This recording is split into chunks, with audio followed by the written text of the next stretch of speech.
Určite si myslím, že každá škola by mala mať školského psychologa. Minimálne jedného.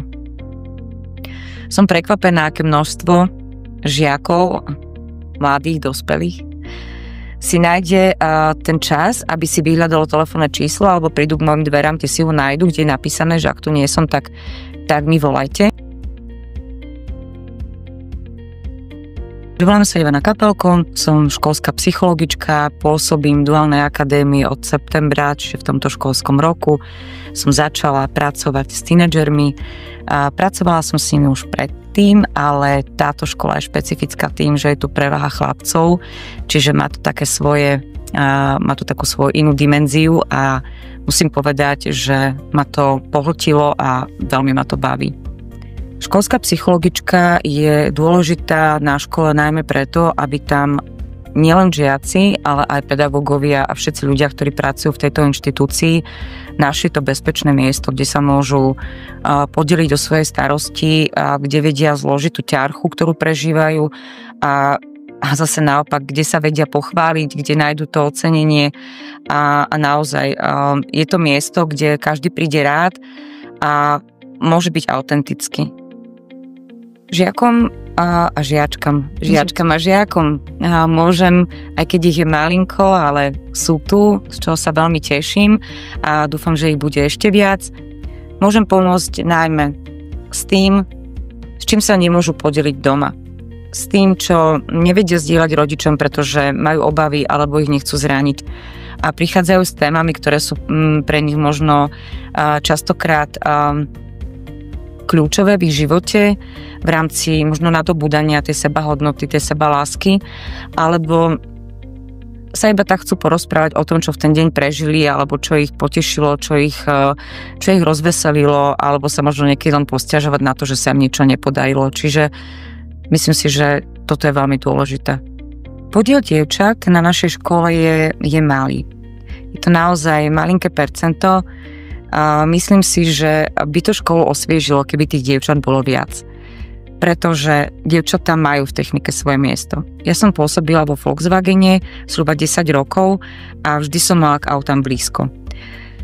A možno práve preto, že je to atraktívne, že sa človek naučí aj do života zručnosti, ktoré aj keď nebude robiť priamo, dajme tomu v tom automotív sektore, tak mu to pomôže a možno v tom takom komplexnejšom vnímaní techniky a vie sa možno lepšie o seba postarať. Takže preto si myslím, že táto škola je pre dievčatá veľmi atraktívna, okrem toho, že by tu boli nechcem povedať, že nosené na rukách, ale boli by to také princezné. A sú aj princezné tie, ktoré tu sú.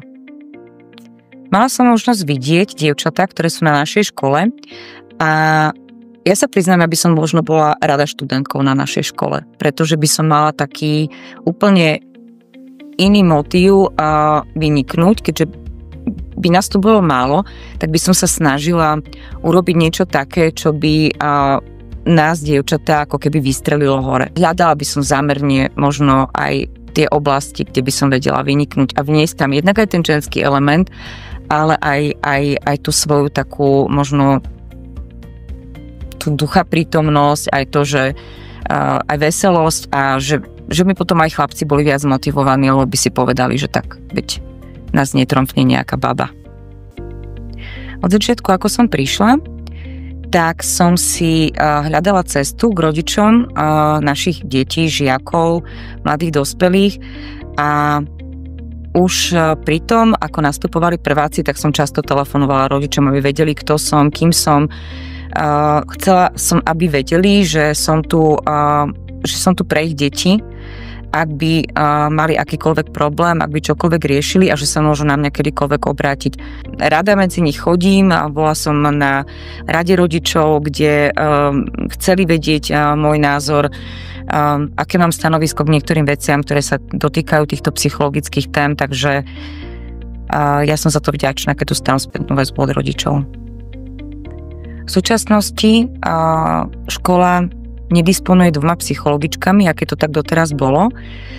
Našu Zuzanku teraz nahradila nedávno nová kolegyňa, ktorá je špeciálna pedagogička a to sme sa zhodli spoločne s vedením školy, nakoľko budujeme školský podporný tím, potrebujeme do týmu niekoho, kto rozumie tým špeciálnym potrebám našich žiakov, pretože tu častokrát prichádzajú deti, ktoré majú nejaké deficity. Školský špeciálny pedagóg je tu práve na to, aby podporil tieto deti v týchto ťažkostiach a aby sa aj pedagógovia naučili vnímať možno tú inakosť z takého iného uhla a aby boli prístupnejší k tým zmenám na škole. Čo sa týka školských psychológov na škole, je to momentálne ešte stále v takom, by som povedala, že vývoji. Ja si myslím, že jeden psychológ na zhruba 400 detí je postačujúci a možno aj málo. Určite by sa uživili aj dvaja. Tých tém, ktoré sa v škole medzi žiakmi dejú, je množstvo a niekedy ten deň nestačí na to, aby som obsiahla všetky tie príbehy a všetky tie situácie, ktoré si to vyžaduje. Určite si myslím, že každá škola by mala mať školského psychologa. Minimálne jedného. Psychológ ako taký, ako odborník je, dá sa povedať, že taký priateľ za peniaze, keď to nazvem až tak možno to znie tak nadnesenie, že je to človek, ktorý si vás vypočuje kedykoľvek. A bez toho, aby vás súdil, aby vás posudzoval, kritizoval.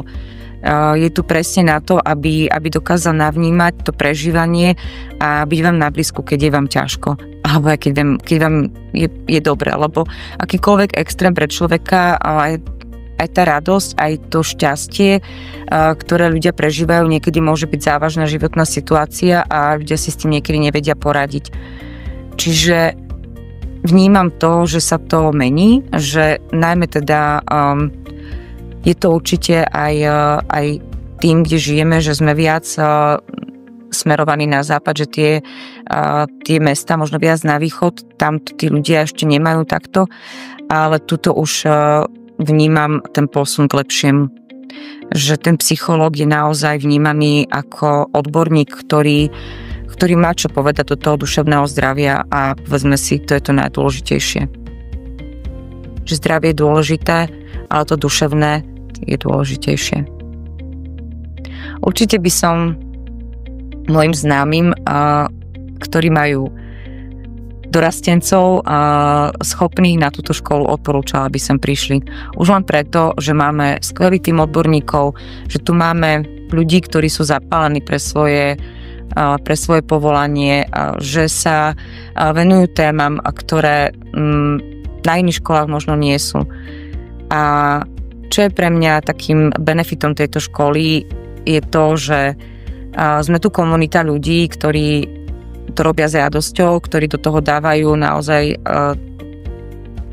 plný počet alebo plnú páru a cítia sa tu dobre a robia to rádi.